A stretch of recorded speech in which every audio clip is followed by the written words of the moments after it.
Understanding the terrain is critical in the art of war. It is the aid of the military. Assessing the enemy and strategizing for victory, considering the dangers and distances, is the path of the great general. Those who understand and apply these principles in battle are bound to succeed.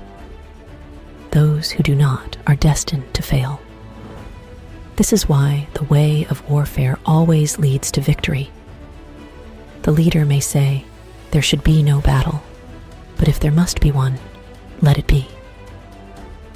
If the path of warfare does not lead to success, the leader may insist on battle, as there may be no alternative. Moving forward without seeking glory, retreating without avoiding blame, always prioritizing the people's well-being and the ruler's benefit. This is the nation's treasure. Thanks for watching the video.